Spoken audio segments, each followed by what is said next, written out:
อ้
ขึ้นปีกแล้วครับขึ้นปีกแล้วสู้หลุมแรงระบายหมากเลย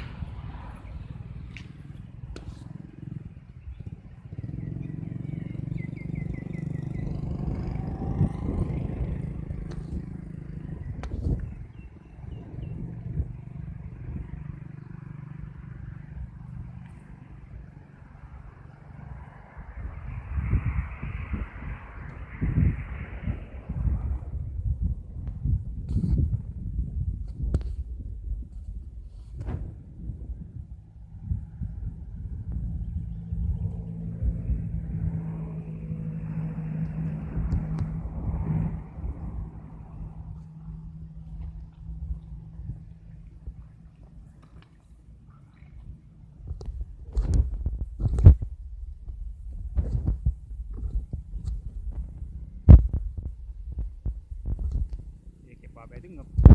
โอ้ขึ้นเร่งได้มากเลยครับโอ้ขึ้นนี้เดี๋ยวด้วยเก็บไปถึงครับ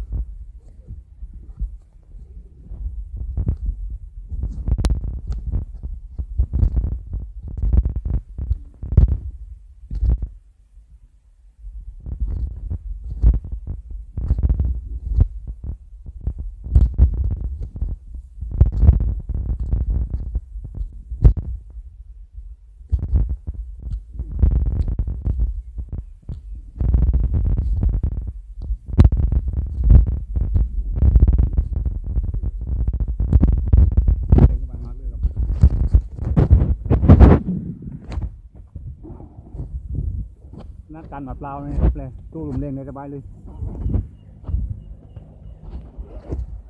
หลุมเร่งก็อย่างขึ้นครับเดี๋ยวโอ้เดี๋ยวเลยครับเดี๋ยวเล็กน่าเล่นครับเล็กเล่นได้เล่นหายครับอันนี้จ่ายเฉียงเนี่ยแต่ว่าถ้าจ่ายเฉียงได้ก็จะขึ้นดีกว่านี้ครับนี่ครับหมดเลย